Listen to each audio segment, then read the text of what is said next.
warahmatullahi wabarakatuh. Salam sejahtera Bapak Ibu, izinkan saya turun karena saya itu juga guru, jadi kalau tidak berdiri mendekat itu kayaknya tidak seperti guru.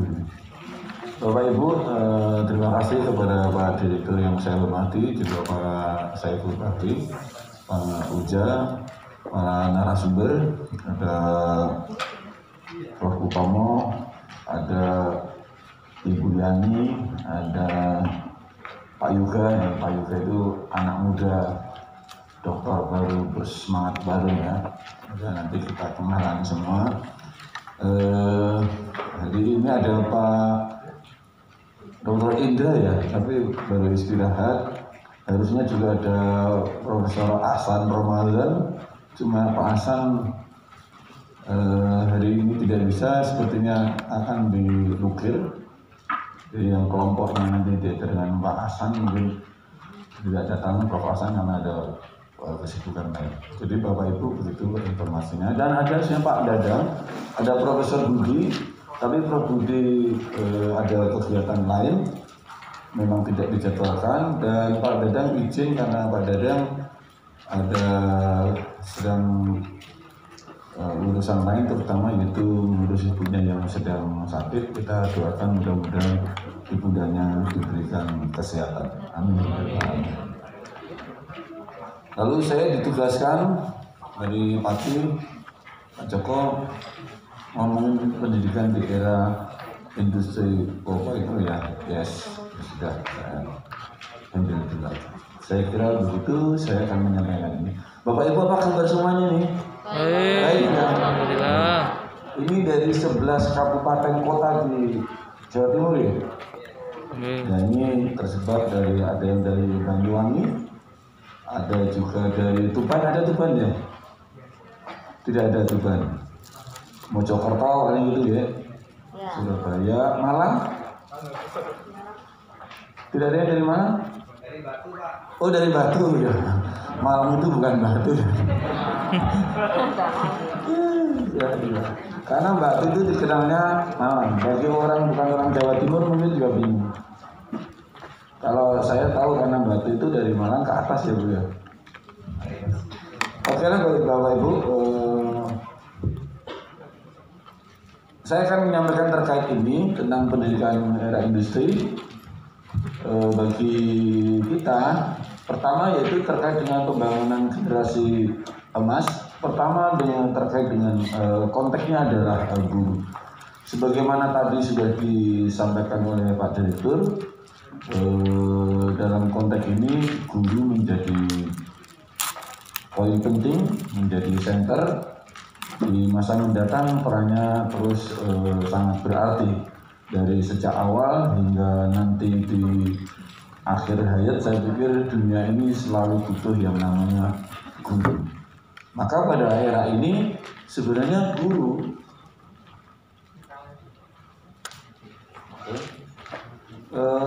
sebagai guru pembelajar adalah guru yang ideal, mestinya terus belajar dan terus mengupgrade ilmunya. Kenapa? Karena memang perkembangan dinamika keilmuan itu hampir per detik per menit itu melahirkan tulisan-tulisan baru, penemuan-penemuan baru. Kalau Bapak Ibu seringkali membaca buku, melihat jurnal-jurnal ilmiah, terbitan-terbitan di dunia, buku-buku itu hampir tiap hari diproduksi itu bisa ratusan, ribuan bahkan. Jadi kalau Bapak Ibu tidak mengupgrade tentang keilmuannya setiap saat, ya bisa jadi ketinggalan. Coba sebagai tes case saja.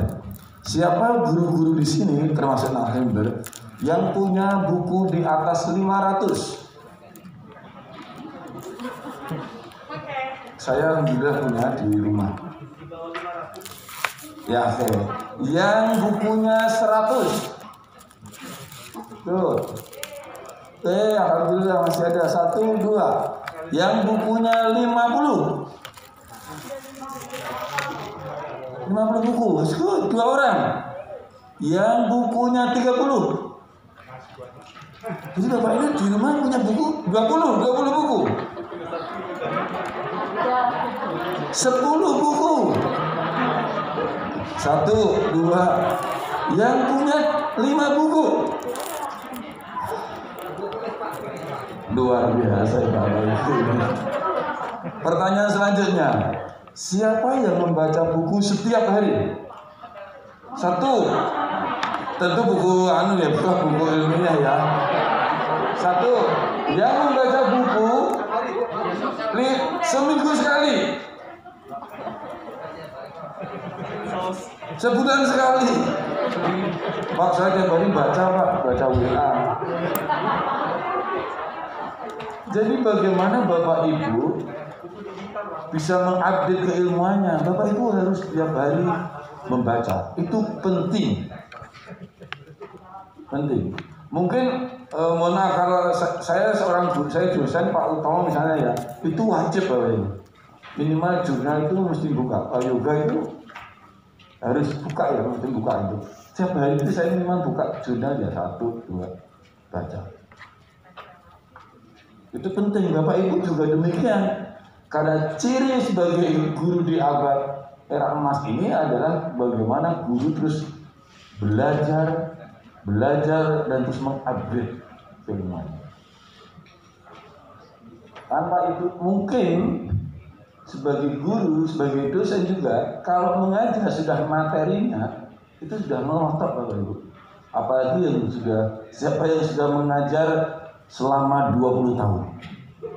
Lebih ya Bu, udah hafal sekian materinya ini, urutannya ini, langkahnya ini.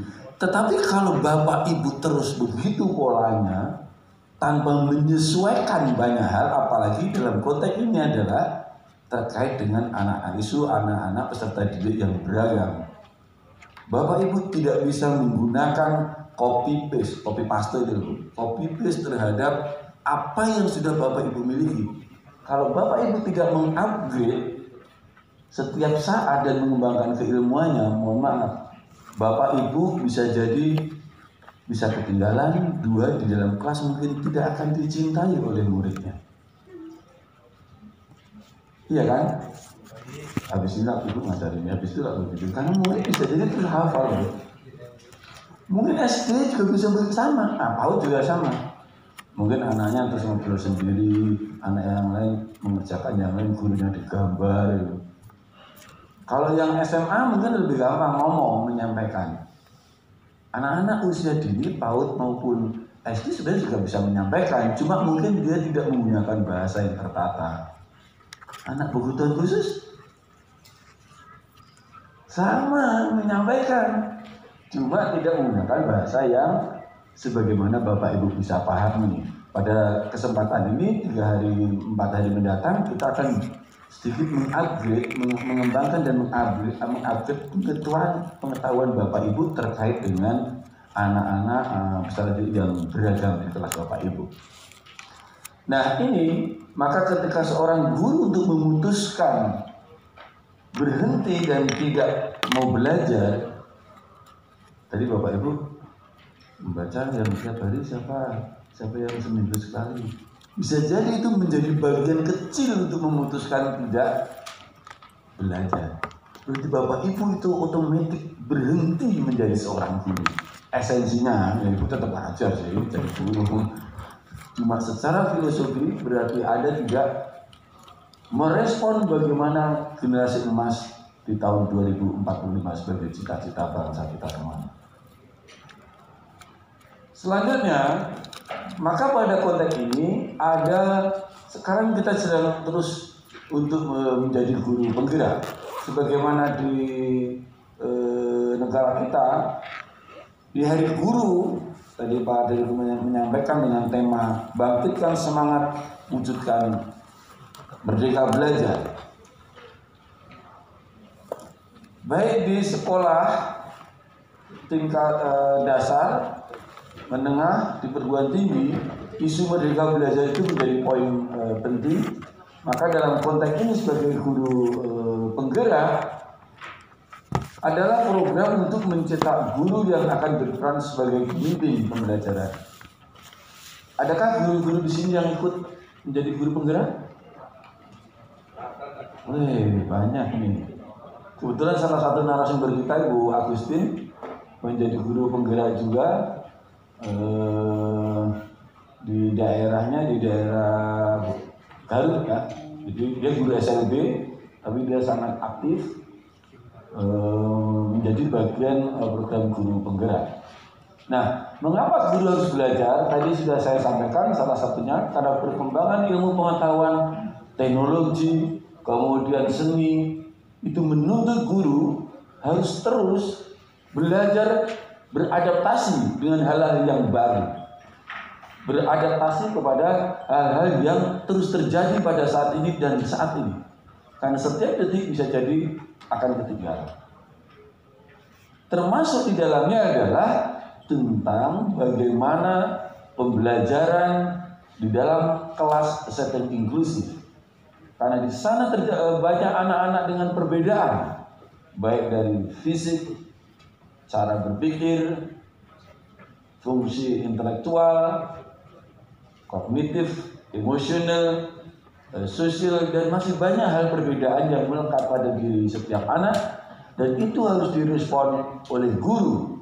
Maka guru harus terus belajar supaya bisa menghadapi pada anak-anak dalam kelas yang inklusif.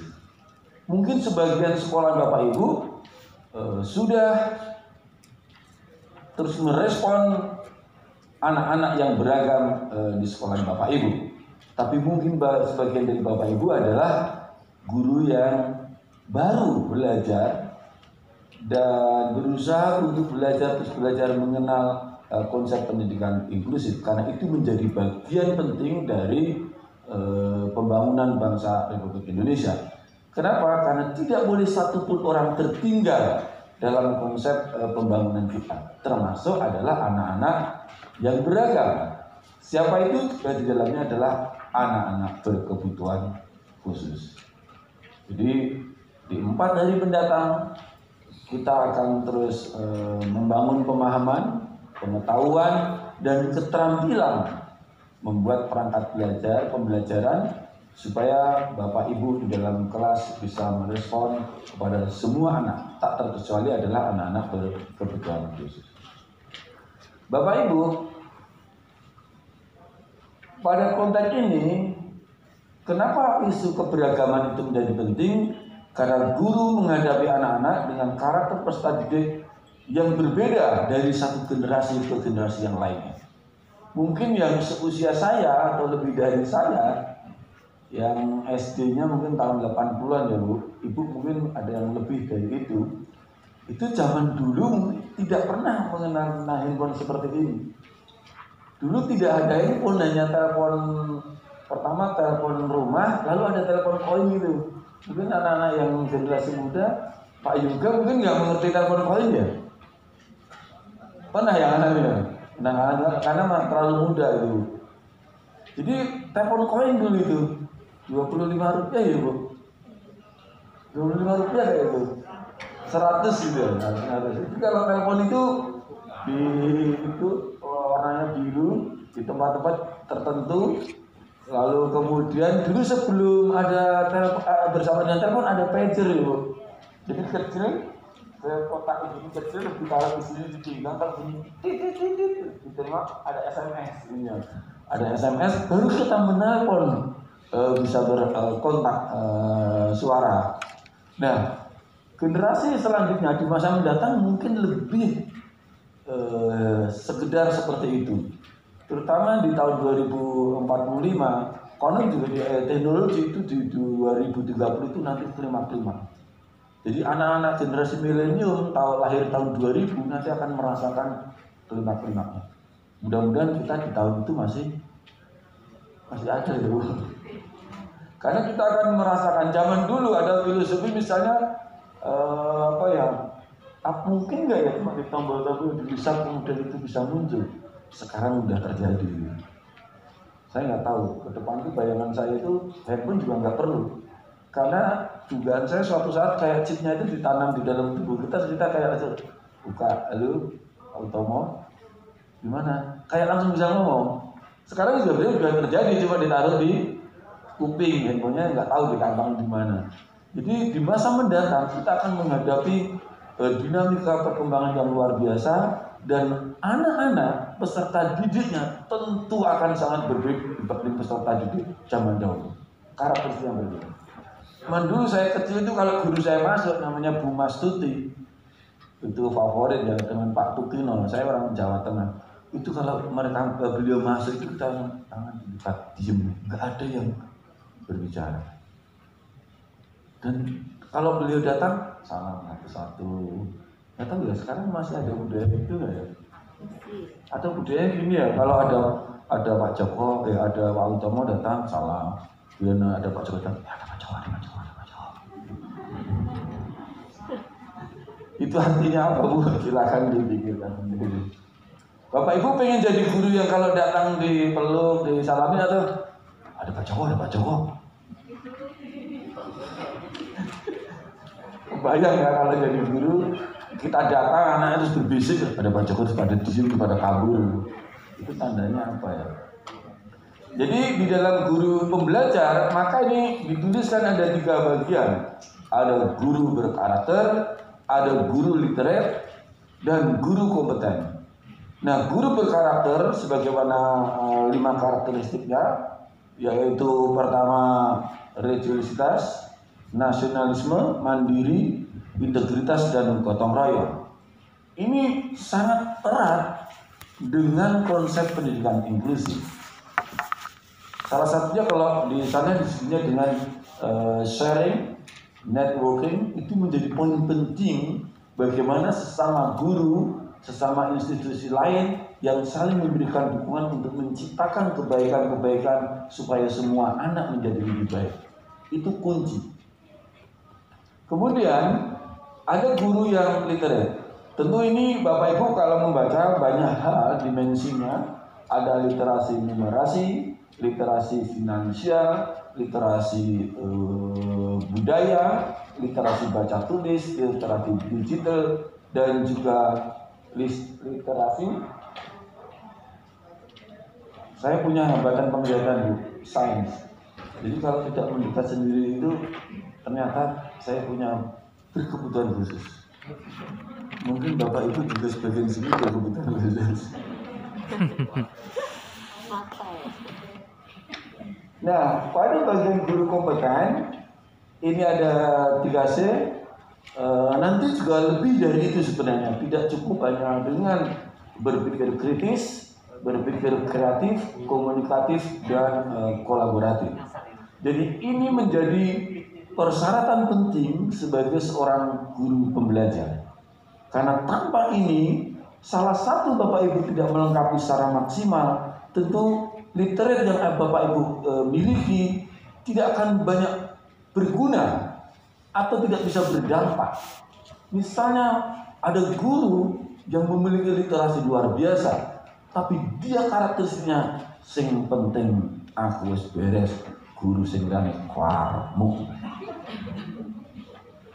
Apakah di sekolah kita masih menemukan guru-guru yang tidak berbagi? Banyak. Wah, itu saya sendiri nggak coba.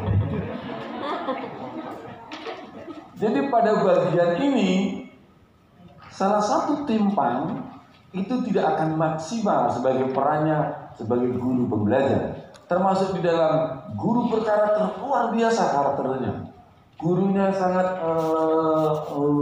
literat terhadap sains, tapi dia tidak literat terhadap digital. Membuka laptop saja bisa, tapi ketika membuka program tertentu, apa masih ada ya guru buka laptop ini pinjam apa nih ya? Ini harus copy paste itu gimana caranya? Apakah masih ada?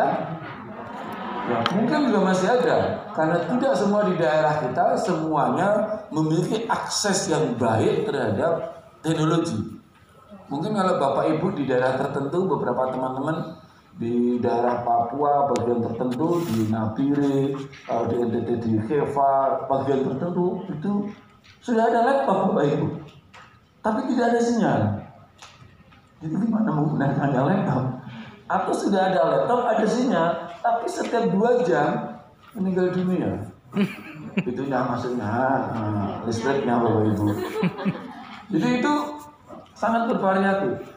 Tetapi pada bagian ini ada guru yang sudah bisa berpikir kritis, bisa juga kolaboratif, tapi bisa jadi pada bagian tertentu dia tidak literate. Ya tentu kita memiliki kekurangan pada bagian tertentu dan memiliki kelebihan pada bagian lainnya. Oleh karena itu menyeimbangkan pada 3 ranah ini menjadi penting bagi seorang guru pembelajar dan guru penggerak.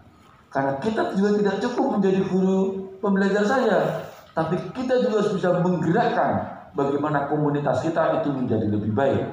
Jadi konsepnya guru penggerak itu sebenarnya yang paling sederhana adalah salah satunya adalah kedatangan kita di sebuah komunitas haruslah menjadi kebermanfaatan. Jangan kehadiran kita di dalam sebuah masyarakat, komunitas itu menjadi kegelisahan pada masyarakat tersebut atau menjadi masalah. Apakah kehadiran kita di sebuah tempat selalu menghadirkan kebermanfaatan? Insya Allah. Apakah kehadiran kita dalam sebuah tempat menjadi masalah? Tidak. Jadi jangan sampai kita di dalam sebuah komunitas, wah inilah aku dia, ini mengerasa ini ngerepotin, selalu menunjukkan masalah. Jadi pada bagian ini penting. Konsepsi guru penggerak salah satunya adalah bagaimana menggerakkan lingkungannya dan memiliki kebermanfaatan bagi kita semuanya di dalam sebuah masyarakat, termasuk di dalam sekolah Bapak Ibu. Nah ini bagaimana menjadi literate di abad ke-21. Jadi saya sudah bawa kacamata, mau saya buka dulu. Saya menjauh dulu dari itu. Yang pertama adalah terkait dengan kata kunci. Bagaimana guru belajar secara terus-menerus meningkatkan kompetensi agar siap masuk ke dunia kerja.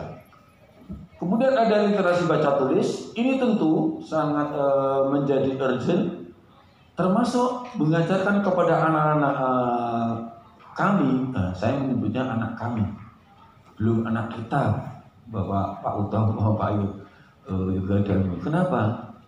Mungkin di hari keempat saya baru yakin saya akan menyebut anak-anak kita. Jadi Bapak Ibu ini apakah sudah sepenuhnya menjadi bagian kita, saya belum tahu ya. Apakah kehadiran Bapak Ibu ketika hadir anak-anak berkebutuhan khusus di sekolah Bapak Ibu, apakah masih ada sekolahan atau anak guru-gurunya? Repot. Udah, ini anakmu Pak Joko, ini anaknya Pak Joko. Jadi iki anakmu, iki anakku. Masih ada nggak di sekolah guru-guru yang begini? Masih ada Bu? Gimana ini Pak Utomo ini? Masih ada. Ini anakmu, ini anakku. Karpe guru milih anak sing enak-enak. Nek iso ngajar karo guru. Kalau bisa nyari murid itu ngajar sambil matanya memejamkan mata Bu Yani. Yani dari Bandung Bu, jadi dia akan roaming di sini Bu. Jadi maunya masih ada Bu ya? Masih banyak. Kerasnya yang parah.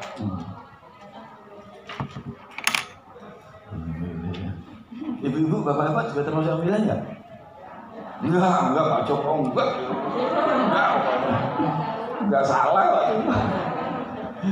Jadi Bapak Ibu nanti salah satu di literasi baca tulis kita akan ketemu sebagian peserta didik kita yang bisa jadi punya hambatan penglihatan, tapi juga bisa jadi pada sebagian peserta didik kita adalah memang dia sangat visual learner. Anak itu memang cara belajarnya dengan cara visual, tapi ketemu pada bagian tertentu anak yang tidak bisa visual. Jadi ketika ada anak dengan hambatan visual seperti saja dia buta atau anak yang low vision, jangan sekali-kali Bapak Ibu mengajar di dalam kelas. Anak-anak perhatikan gambar di papan tulis. Jadi Bapak Ibu harus memperhatikan perbedaan peserta didik. Itu menjadi bagian penting. Kalau Bapak Ibu tidak menyadari hal tersebut, itu menjadi masalah besar bagi anak-anak dan juga bagi Bapak Ibu dalam proses mengajar. Termasuk di dalamnya, kalau di sini kemudian ada audio, bisa jadi sebagian peserta didik kita adalah anak-anak dengan hearing impairment atau disebutnya dengan hambatan pendengaran. Fitrah ini. Jangan juga sekali-kali Bapak Ibu mengajar bicaranya terlalu cepat. Jadi, apalagi lah orang Jawa Timur.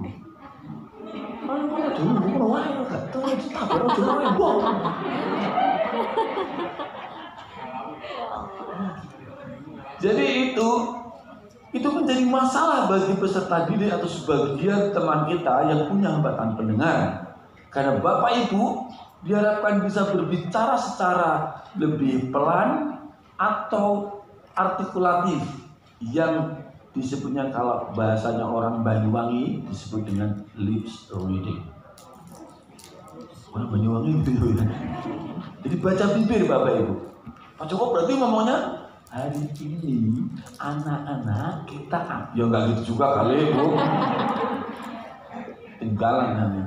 Jadi ini menjadi bagian penting. Maka literasi pada aspek ini yang sifatnya gambar, teks, audio, video, bagaimana kita menuangkannya itu juga menjadi bagian penting.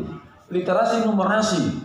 Ada sebagian anak-anak kita, terutama Bapak Ibu, anak-anak yang dengan masalah literasi numerasi, tentu kalau Bapak Ibu sangat bagus ya. Tetapi nanti Bapak Ibu akan ketemu, mungkin sudah ketemu. Karena 2-5% anak-anak disebut dengan learning disability atau disebutnya LD atau anak-anak kesulitan belajar. Salah satunya disebutnya specific learning disability, ada anak-anak dengan kesulitan dalam angka berhitung. 5 tambah 5, Bapak Ibu gampang aja. 2 tambah 2, 2 di jari. 2 di kantongan, anak itu mana kantong? Karena dia tidak semudah seperti anak-anak pada umumnya. Terus gurunya rasa mau tambah 5. Jadi pada bagian ini juga menjadi penting. Bapak Ibu terus meningkatkan bagaimana literasi numerasi terkait dengan angka, apalagi sekarang tentang grafik, tentang tabel, bagian diagram itu menjadi bagian penting. Banyak anak-anak kita pada bagian ini bisa jadi punya masalah. Maka pada level tertentu anak-anak diajarkan bagaimana cara membuat tabel, membuat diagram. Tapi kalau Bapak Ibu tentu tidak boleh ketinggalan. Apalagi kalau yang sudah menggunakan teknologi di IT, di aplikasi tertentu itu akan automatically akan menerjemahkan dalam bentuk tabel tertentu dan grafik tertentu. Juga termasuk literasi sains, literasi finansial. Nah, Bapak Ibu paling pintar finansial, terutama yang ibu-ibu Pak. Finansial ya Pak. Kasih uang cepat habis, pintar Pak pokoknya. Mengelola uang paling pintar. Termasuk literasi budaya, kewarganegaraan. Tentang literasi budaya, Bapak Ibu ada beberapa, saya pernah baca bukunya Linda Juang, David Matsumoto tentang Psychology and Culture. Itu adalah salah satu tulisan terbaik bagaimana seorang guru termasuk di dalamnya profesi lain memperhatikan aspek budaya. Jadi pemahaman tentang budaya itu menjadi bagian penting. Saya pernah belajar, saya pernah bertanya, di daerah tertentu ada banyak anak-anak usia 9 tahun, berarti di kelas 2, kelas 3, ditemukan anak-anak yang belum bisa membaca. Lalu bagaimana mengajarinya? Ternyata kita hanya disarankan bagaimana memahami aspek budaya. Karena di budaya tertentu, aspek terkait juga literasi bahasa itu menjadi berbeda. Orang Jawa Tengah dengan orang Sunda, dengan orang Batak atau orang Aceh, tentu kalau diajarkan bahasa Indonesia dengan bunyi yang berbeda, fonetik awareness-nya berbeda, itu tentu tidak mudah Bapak Ibu. Tetapi memang kebanyakan anak juga bisa dengan mudah dengan cara belajar menggunakan fonetik bahasa Indonesia. Kalau bahasa Indonesia kan saya makan nasi banyak A. Kalau di Jawa Timur ulo mangan sego. Nek di Jawa Tengah Pulo Nedi Sekul. Di Jawa Barat apa Bu? Sayang makannya siapa Bu Yanti? Bu Yanti. Abdi nedak. Tuang untuk orang lain. Sebenarnya hampir sama dengan Jawa Timur ya Bu. Kalau Jawa Timur mangan untuk diri kita, mangan ya untuk orang lain. Gitu Bu? Oh enggak Bu. Enggak, Jawa Timur makan nedong ya Bu. Hampir sama. Kalau orang tua dahar. Kalau di Jawa Tengah nedo, dahar, nedi, madang. Nama? Ada ya, kita ini bahasa sangat bervariatif. Nah, aspek itu Bapak Ibu tentu harus mempelajari terkait dengan budaya. Maka kalau di dalam psikologi bagaimana memberi, apalagi guru orang Jawa Tengah mengajar peserta didik dari Batak, atau guru dari Batak mengajar di Jawa Tengah, itu berbeda. Itu tapi sana, karena bahasanya bisa sangat berbeda. Orang Batak itu ngomong pelan dikirain marah. Sama yang Madura juga. Ini ada dari Madura nggak di sini? Ada. Ya, Madura suaranya juga kenceng ya Bu. Nadanya agak aneh. Di Madura itu tidak ada TK, adanya TN. Taman Nana. Jadi TK tidak ada. Literasi digital. Nah ini literasi digital ini menjadi bagian penting Bapak Ibu di masa kini, di abad 21 dan di masa mendatang. Generasi selanjutnya sangat akan luar biasa. Karena bisa jadi Bapak Ibu akan ketinggalan. Bapak Ibu yang sekarang punya anak atau punya cucu, itu luar biasa Bapak Ibu. Apa ya, pengetahuan dan keterampilan di dunia digital itu mungkin sebagian dari kita tidak bisa mengikutinya. Itu anak-anak kecil itu saya juga heran, paling sederhana ya. Saya punya anak kalau main game itu bisa main dengan orang dari mana yang dia tidak kenal. Kamu kenal nggak itu? Nggak kenal ya. Pokoknya main aja seneng. Aku tembak gimana? Ini namanya saya hampir tidak pernah main game. Ya, saya alhamdulillah sampai sekarang pernah saya dulu sekolah sama Pak Utomo itu satu kos. Pernah kita asik main game masih tahun 2005 Bu. Iya, hanya beberapa tahun habis itu nggak pernah sekali. Sampai sekarang saya tidak pernah sekali pun main game. Handphone itu saya nggak pernah. Kayak tidak tertarik ya. Mungkin karena sudah tidak ada waktu untuk mau main game. Ya sudah nggak kepikiran Bu. Jadi banyak hal yang ketinggalan. Kalau anak-anak sekarang Bapak Ibu, literasi digital ini sangat luar biasa. Bagaimana dia kemampuan dia berkomunikasi menggunakan konten yang positif di dunia digital itu penting. Anak-anak tentu kadang-kadang tidak bijak, maka butuh pendampingan. Kalau Bapak Ibu sebagai guru penggerak itu hukumnya wajib. Yang paling simpel, kalau dapat informasi tertentu jangan gampang percaya pada informasi yang ada di dunia maya. Apalagi gampang langsung meng-forward tanpa memahami, tanpa mengklarifikasi. Karena itu pernah terjadi di kelompok kami. Kami punya asosiasi untuk guru-guru, asosiasi pendidikan khusus, profesi pendidikan khusus. Pernah kan nge-share sesuatu, ada bantuan guru 600.000, gini jumlahnya berapa triliun, di-share. Alhamdulillah, langsung Pak Direktur, wih wah Mas, Pak Pratono, wih wah, oh dia Pak ya, wah, itu tidak benar itu. Jadi saya waktu itu di grup, itu sampai sekarang masih di asosiasi Pak Kono. Beliau sekarang pindah di profesi ya, direktur profesi. Sekarang dengan Pak Yasmati. Jadi kita harus bijak Bapak Ibu, jangan gampang percaya, jangan gampang nge-share, pahami benar, apalagi gampang terprovokasi, itu bukan guru yang bijak. Oleh karena itu dengan literasi ini kita diharapkan mampu menjalani hidup dari sekarang dan nanti di masa mendatang itu menjadi lebih baik.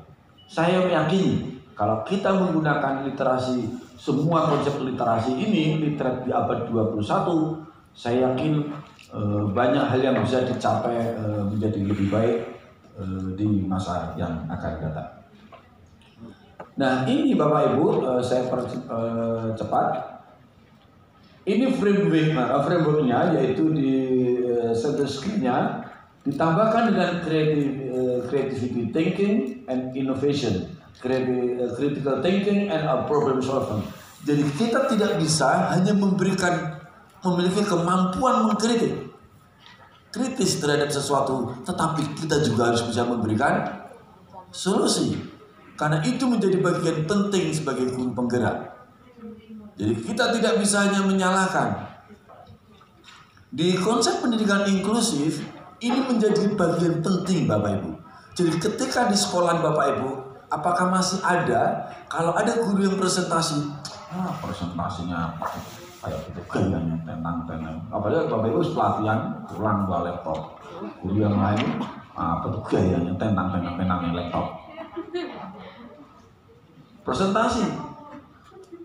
Presentasinya apa tuh kayak gitu, itu harusnya tulisannya enggak gitu ini. Apakah kita sering kali menemukan guru yang sangat critical thinking? Iya, tapi tidak memberikan solusi.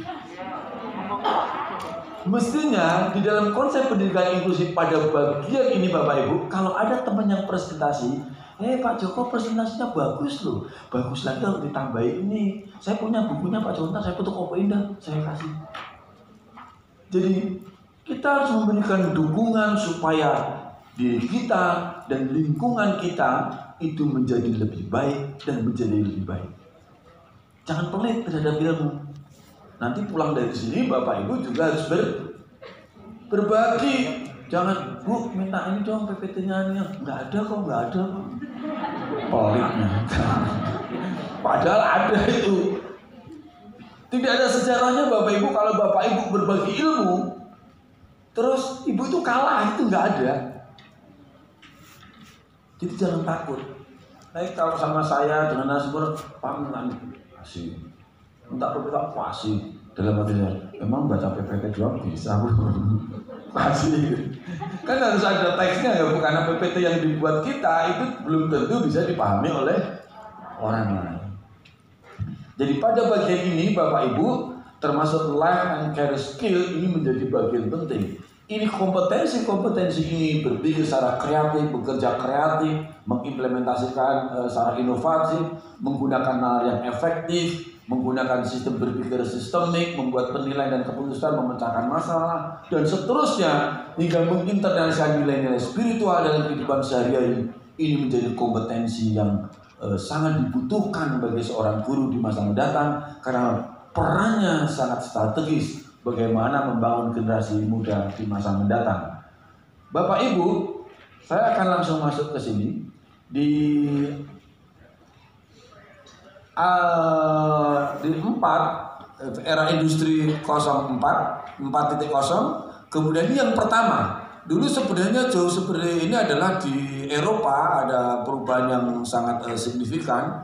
Dulu ada mesin tenun, terus berubah menjadi digitalisasi, kemudian berubah lagi. Nah, pada era 3.0 komputer di sini disebutkan mekanistik, kemudian produksi, assembling, elektrik, kemudian komputerisasi dan otomatis, dan sekarang di era industri 4.0 itu sudah menggunakan cyber physical system.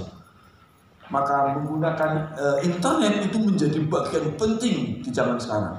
Bahkan kita mau pesan makanan aja hanya di datang sendiri. Ini kayak lampu Aladin, keluar ya.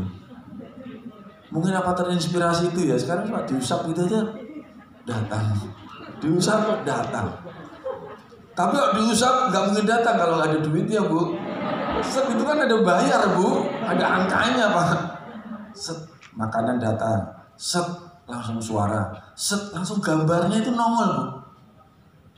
Dulu kebayang nggak Bapak Ibu bisa berbicara dengan video conference atau video call? Nggak kebayang ya. Sekarang, ya Allah, anak-anak itu dia ayah, aku beliin martabak ya nanti kalau pulang. Oke. Jadi teknologi sekarang itu luar biasa.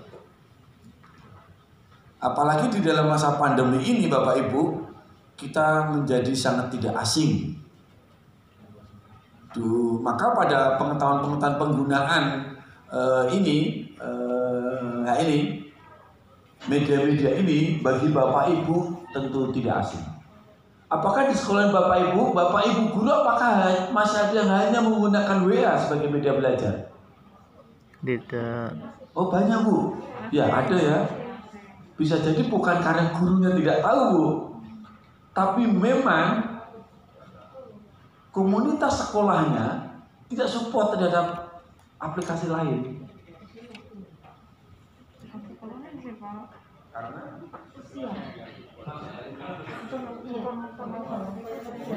saya sudah tua. Yang sudah tua itu biasanya jarang bisa IT. Iya.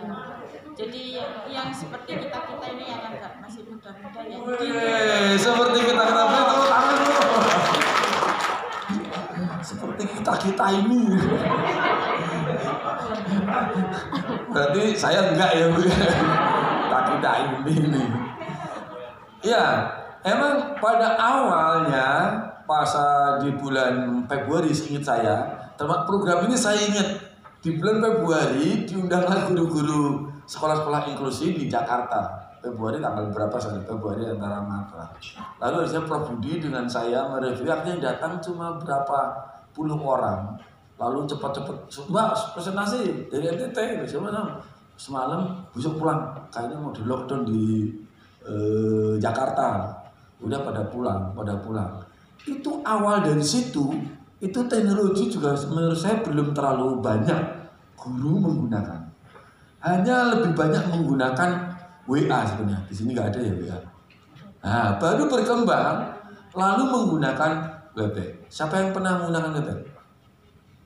Ada guru yang belum pernah? Oh, baru hanya sedikit ya. Ya. Biasanya Zoom pada mulanya. WebEx di Kemdikbud di GTK juga suka pakai WebEx juga. Kemudian menggunakan Zoom, rata-rata semuanya menggunakan Zoom Meet ya. Lebih gampang ya Bu. Ya. Google Meet, wah itu lebih gampang lagi ya Bu ya, karena tidak berbayar ya. Kalau Zoom berbayar. Di sekolah Bapak Ibu disediakan nggak? Di Jawa Timur? Maksudnya Zoom-nya gratis? Oh enggak? Oh. Iya, gratis 40 menit kan pemberian dari sononya. Apakah di Jawa Timur ada kebijakan sekolahnya disediakan? Oh belum. Kalau di universitas disediakan, teman kami misalnya satu jurusan itu disediakan 4 link. Dari sini. Saya secara pribadi punya link pribadi. Saya beli itu murah kok, cuma 189. Enak Pak, kapan kalau rapat buka sendiri lah daripada nunggu telepon. Mas, aku bukain link Zoom-nya ya. Ntar Pak, saya baru ngomong putu Pak. Kesuwen. Ya, kalau kuliah atau apa pakai sendiri. Tetapi kalau di mahasiswa, masyarakat kita juga punya kewalahan dengan menggunakan Zoom. Itu tidak disarankan sebenarnya. Kenapa Bapak Ibu? Karena kuotanya itu nyedotnya cukup besar. Ya, jadi beberapa wilayah tertentu tidak menggunakan itu. Tapi Google Meet lebih disarankan karena agak kecil ya, agak kecil dan fasilitasnya lebih memungkinkan lah, cukup lah. Lalu kemudian Google Classroom, apakah Bapak Ibu di sekolahan ini SD, SMP, SMA juga ada? Ya, kalau yang SD bisa jadi untuk kelas rendah mungkin Google Classroom agak kesulitan ya, belum bisa. Tapi kalau sudah kelas 4 ke atas mungkin Google Classroom sudah bisa. Bapak Ibu sudah bisa membuat Google Classroom sendiri? Luar biasa. Tepuk tangan untuk guru-guru semua. Oh ikut webinar dulu Bu. Oh berarti dilatih dulu Pak Utama. Sebenarnya Bapak Ibu, anak-anak sekarang, anak saya kebetulan sekolah di Malang di bidang IT ya. Itu kalau saya tanya itu jawabannya, ya buka aja YouTube itu ada semuanya. Jadi semuanya. Saya tanya, Mas, ini caranya gimana nih? Ini seperti ini, saya mau jadiin gini. Wah, itu. Jadi udah nggak mau ya, ngerepotin saya aja ya, saya buka YouTube. Jadi itu katanya memang semua persoalan kita itu di YouTube. Benar ya, Bu? Kalau mau bayar utang biar lunas di YouTube juga ada, Bu.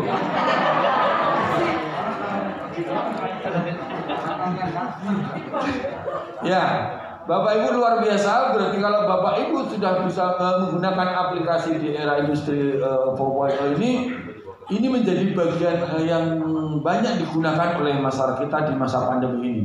Mudah-mudahan di masa mendatang pun juga bisa tetap digunakan. Meskipun ada bagian tertentu yang perlu diperhatikan karena bagian tertentu itu adalah memiliki kelemahan. Tentu tidak semuanya bisa dengan cara ini. Bapak Ibu merasakan begitu nggak? Ini harusnya tatap muka. Termasuk di forum ini. Pak, kalau nggak tatap muka, bingung Pak, kayak apa? Nanti sudah tatap muka, Pak masih bingung Pak, tatap mukanya kurang. Waduh, daerah. Termasuk menggunakan LMS. Pertanyaan saya, Bapak Ibu jujur ya, Bapak Ibu LMS ini sebelum ini, apakah Bapak Ibu sudah pernah menggunakan LMS? Belum. Belum. Ya CPKB. Tapi Bapak Ibu ada yang belum pernah. Baru kali ini. Makanya pada waktu pertama masuk di tahap pemahaman, buka IPRR. Paling dulu saya yakin itu Pak Utomo yang di belakangnya ada ponakan atau anak. Lawan disuruh ubah dari Word ke PDF aja, ada yang ubah sampai di RAR. Astagfirullah. Mas Budi, tolong dikasih tahu diubah dari Word ke PDF. Dari pertemuan pertama sampai terakhir itu, wah terus Bu, bener sakit boten, bukan sakit Pak. Ya sudah apa-apa. Kenapa? Narasumber itu repot Bu, kalau bukanya dari Word, karena mesti di-download. Nggak ada muncul, mesti di-download dulu. Jadi setiap ada juga yang jawabnya kan secukupnya. Ada yang jawab 34 lembar. Aku konvol sesuami tanya Mas, jawabnya pakai jawabanmu sendiri. Kopi 24 lembar.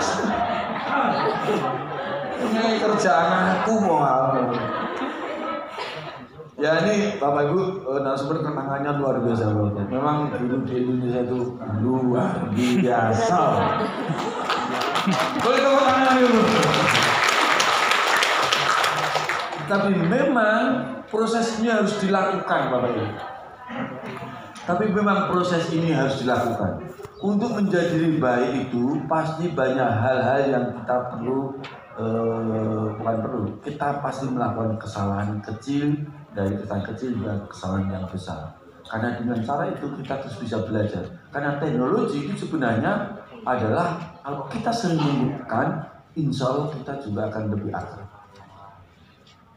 Nah, kalau mohon maaf, kalau yang generasi muda memang kayaknya teknologi cepat gitu.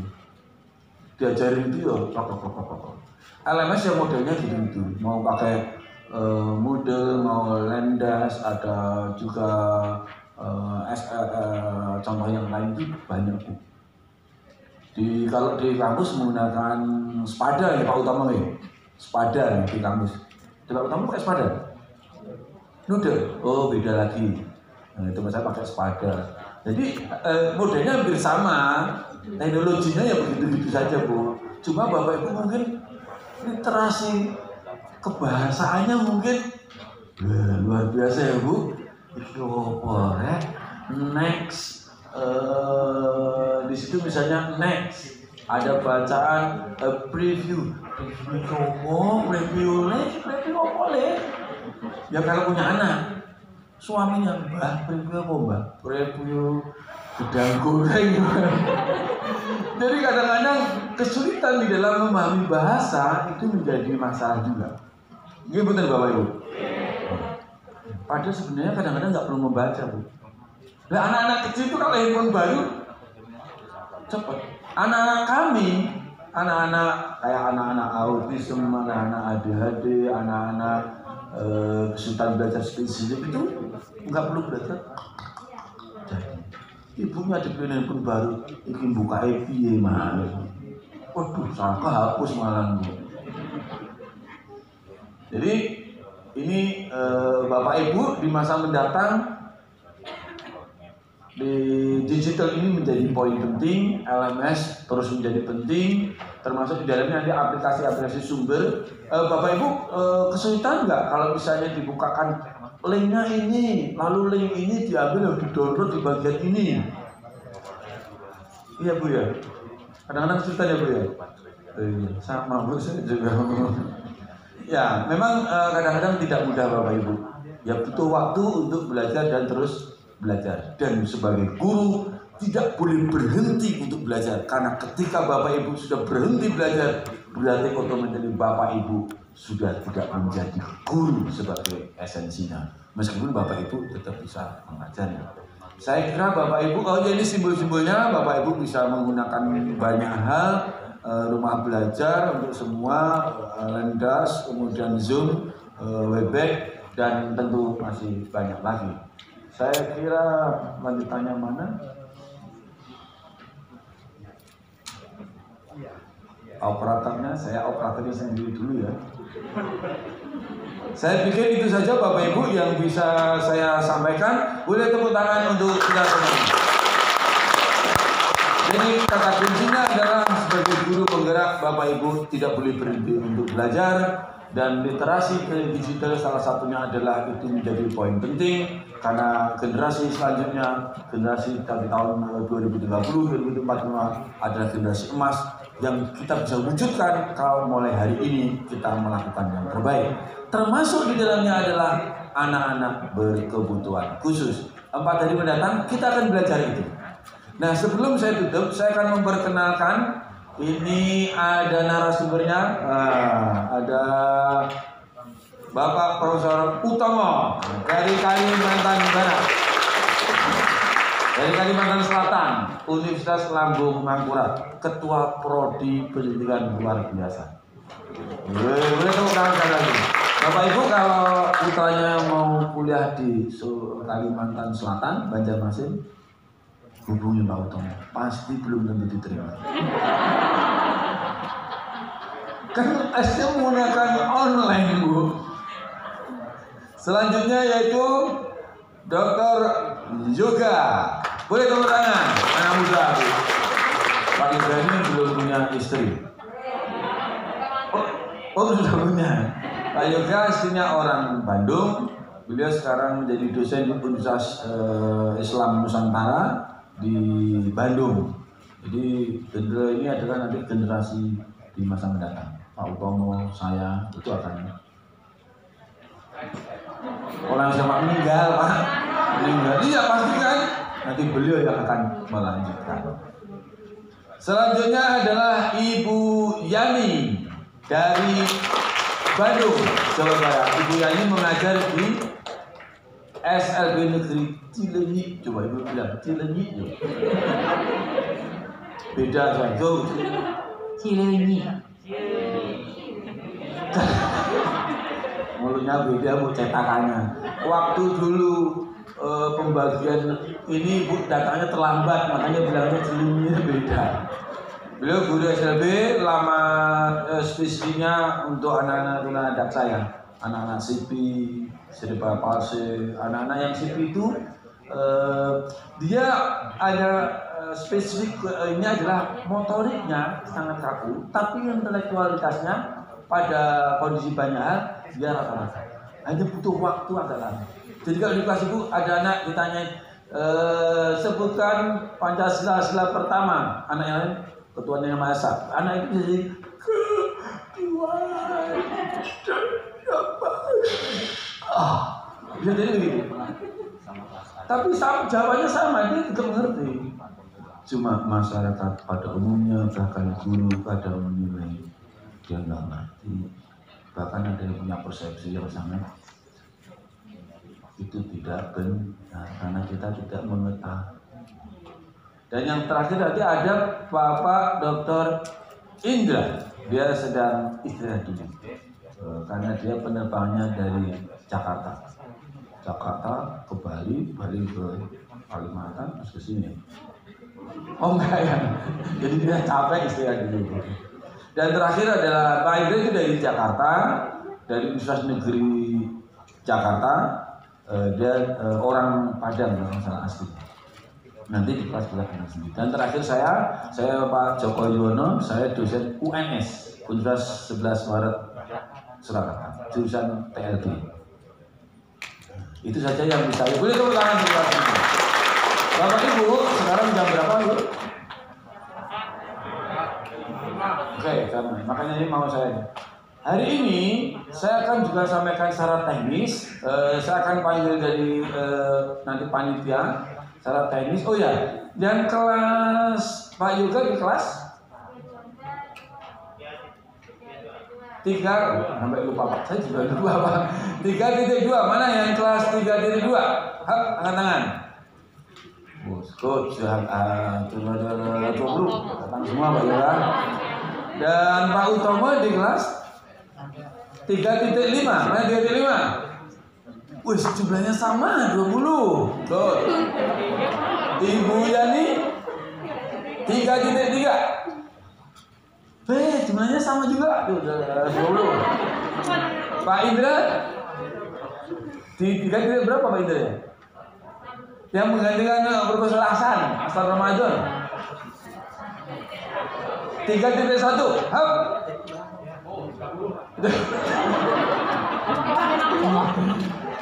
Ya, dia dulu. Terus yang terakhir di saya 3.4. Ya Bapak Ibu, nanti akan dibagikan ruang di ruangnya masing-masing. Kalau ini waktunya masih mungkin sebenarnya bisa dimulai, tapi mungkin nanti akan ada teknik penting dari panitia, hal apa yang perlu dijelaskan. Yang jelas Bapak Ibu, hari ini Bapak Ibu membawa semua tagihannya, yaitu pertama adalah hasil identifikasi, asesmen, planimetriknya, PPI-nya, dan RPP akomodatifnya, medianya dan medianya, bahwa berarti nanti Ibu duduknya di luar kelas.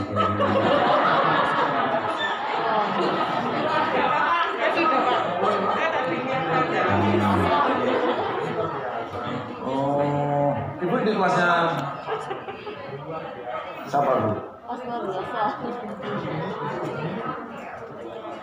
Pak Endah. Oh Pak Endah. Oh ya sudah. Ya udah nanti Pak Utomo yang mengeksekusinya. Terus kemudian teknisnya besok karena besok itu terakhir kan hari Jumat, dan pada ruangan ini nanti setelah Bapak Ibu hari pertama hari ini nanti malam silakan berkenalan dan memperdalami sedikit banyak hal. Terus kemudian secara teknis perencanaannya dulu besok mulai lagi. Start dia jam berapa? Jam 7:30 ya dijadwal ya? Jam 8 ya? 7:30. Ya, 7.30 itu 7:30 banget.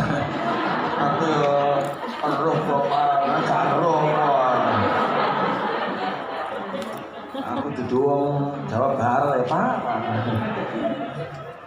Jadi start 7:30, terus nanti sore selesai. Jadwalnya nanti silakan narasumber akan menyesuaikan apakah itu identifikasi dan asesmen dalam 1 hari atau ini nanti diserahkan pada narasumber. Yang penting adalah di hari ketiga juga sama, yang penting tagihannya adalah itu barang-barang itu harus sudah diserahkan karena akan dilakukan penilaian. Yang pertama penilaian post test, dan yang satunya adalah evaluasi dari kegiatan ini. Mas, keterampilan, sikap, dan tes. Jadi 3 ini menjadi bagian. Yang post test itu akan menjadi bagian keseluruhan setelah Bapak Ibu pernah pre-test, dan kemudian yang evaluasi ini maksudnya adalah untuk penilaian hari selama 4 hari ini, sikap dan keterampilan Bapak Ibu dalam mengerjakan soal. Soalnya sudah ditulis dan nanti dikerjakannya di LMS. Jadi Bapak Ibu jangan lupa akun yang sudah diberikan. Masih ingat nggak akun di Simkalunya? Oke. Kita belum tahu apakah WiFi di sini cukup memadai untuk semua jika bareng-bareng. Jika Bapak Ibu di Jogja kemarin disolusikan bisa menggunakan bareng-bareng, atau Bapak Ibu silakan tethering punyanya masing-masing. Ya, akunnya lama nggak bisa masuk gitu. Kayak pas kemarin ada ibu terakhir di kelas saya misalnya tiba-tiba orang, "Pak ini kok muter terus Pak?" Padahal udah mau penutupan, udah pada ke atas gitu. Jadi dia panik. Kalau itu kan repot juga paniknya, nunggu sampai sore. Padahal ujiannya sudah ditutup. Nah itu nanti Bapak Ibu boleh diuji cobakan, ya, uji cobakan. Terus nanti akan diumumkan kembali, tetapi sampai saat ini sementara teknisnya di hari terakhir, karena nanti ruangannya ini dibagi, maka di hari terakhir tadi nanti mohon maaf kalau Pak Uja, nanti kalau Pak salah mohon dikoreksi aja. Tadi saya sepakat dengan Pak Uja, tadi udah rundingan. Nanti di hari terakhir jam 8 kita akan ujian bersama. Karena nggak mungkin contek-contekan untuk sendiri-sendiri soalnya. Macam di situ. Kalau ibu nanti mengerjakan, tolak-tolak, takut tabrakan Bu. Kerjain fokus hari ini. Ruangnya di sini. Kalau mengerjakan soal jangan nolak-nolak, takut tertabrak. Kerjain sampai jam 8, sampai jam 9, 1 jam. Dikerjakan, terus nanti ada refleksi sampai jam 9 sampai setengah jam, jam 10 nanti akan ditutup oleh Pak Direktur. Jam 11 kita sudah selesai karena hari Jumat. Ada sebagian mungkin narasumber karena rumahnya yang jauh kayak Pak Utomo bisa jadi nggak tahu sore atau apa, ada yang bilangnya pagi. Pak juga pagi, ada yang nanti itu bisa dilihat. Makanya tesnya bisa bersama-sama. Oke ya, pertama itu ya diingat Bapak Ibu ya. Terus yang sudah mengerjakan nanti filenya mohon disiapkan, kalau udah selesai dikumpulkan dan nanti akan diserahkan ke panitia dan diserahkan juga kepada narasumber untuk dilakukan penilaian. Kerjaan itu beneran Mbak. Pak nanti ini semua ngapain? Oh, bisa nggak lulus itu. Kalau ngerjakannya tidak dikerjain. Yang penting Bapak Ibu kerjakan. Insya Allah dalam 3 hari mendatang, Pak Tarik, Bapak Ibu narasumber akan mendampingi Bapak Ibu supaya bisa membuat perangkat pembelajaran ini, dan pulang dari sini terakhir ada RTL-nya, ada yang harus dituliskan, nanti ada 2 lembar, maksud saya kopian 2 lembar, 1 dibawa pulang Bapak Ibu, ditandatangani Bapak Ibu dan narasumber, yang 1 diserahkan Kemdikbud dan dilakukan 3 minggu mendatang. Nanti di situ sudah dibuatkan apa aja, misalnya lapor kepada kepala sekolah. Bapak Ibu kan bukan kepala sekolah kan? Nah, kalau sudah selesai ini nanti wajib lapor. Habis lapor ke sekolah, lapor ke dinas yang terkait, apakah di cabang dinas atau di kepala dinas. Terus membuat laporan. Nah, membuat laporan ke Kemdikbud. Dikirim nantinya. Terus nanti itu sudah dituliskan. Membuat RTL nanti didiseminasikan kepada siapa? Kepada komunitas apa? Bapak Ibu boleh nanti apakah di MGMP atau di KKV, ya forum apa aja di sekolah Bapak Ibu. Karena dengan cara itu kalau 1 orang menyebarkan informasi kepada 20 guru, berarti 20 kali 100. Berapa itu ya? 20 kali 100. Bingung saya sampai 20 kali 100 ya segitu Bu. 20 kali 100. 2000 Bu. Tepuk tangan untuk Ibu deh. Pinter banget 2000 langsung ngerti Bu. Kalau saya agak susah Bu. Dan di kelompok kemarin ada 200 orang. Di nanti di Jakarta ada 200 orang, berarti sekitar 500. Kalau nanti semua menyebarkan 20 orang berarti 5.000 orang. Di masa mendatang kita berharap banyak guru-guru yang memperhatikan peserta didik dengan keberagamannya. Bukan hanya anak kebutuhan khusus. Karena inclusion itu sebenarnya berbicara untuk all student. Jadi kalau Bapak Ibu ada yang berpikir, Pak gimana ngajarnya kalau dia ada di kelas? Kan jadi repot Pak. Saya ngakon ngajar kuwi tok ki sopo? Semua anak Bapak Ibu. Jadi salah besar kalau Bapak Ibu ada yang masih berpikir ngajarnya piye dia? Karena kowe nek 24 anak lagi. Tidak benar. Jadi inclusion itu kalau Bapak Ibu hanya memperhatikan anak berkebutuhan khusus saja, berarti itu menjadi eksklusif dan Bapak Ibu meninggalkan 24 anak yang lain. Benar nggak? Ya. Tapi Bapak Ibu hanya memperhatikan anak pada umumnya dan meninggalkan anak kami, itu zalim. Benar nggak Bapak Ibu? Nah sekarang kalau misalnya banyak anak-anak kami kalau datang ke sekolahan kebanyakan, mungkin sekarang udah sedikit, baru datang itu kayak selfie aja, repot-repot, jangan repotin. Berarti nggak apa-apa. Bagaimana kalau itu adalah anaknya Bapak Ibu? Jadi Bapak Ibu punya anak baru datang ke gerbang, nggak boleh. Gimana perasaan? Atau kalau enggak cucunya Bapak Ibu nanti, ya kita tidak mendoakan. Tapi kalau Bapak Ibu punya cucu mau sekolah aja susah. Atau keponakan. Nah, oleh karena itu Bapak Ibu, negara kita Kemdikbud itu mencoba terus bagaimana menyediakan akses pendidikan yang layak, yang seluas-luasnya kepada semua peserta didik, pada semua Ibu diingat ya. Jadi tidak terkecuali adalah anak-anak berkebutuhan khusus atau juga disebutnya dengan anak-anak disabilitas. Meskipun disabilitas itu sebenarnya bukan tidak selalu kebutuhan khusus tidak selalu disabilitas. Karena berbicara kebutuhan khusus itu bisa jadi orang miskin, orang dari tertinggal, beda bahasa, itu menjadi punya kebutuhan khusus. Kayak Bapak Ibu ada yang punya kebutuhan khusus? Enggak ada, Bu?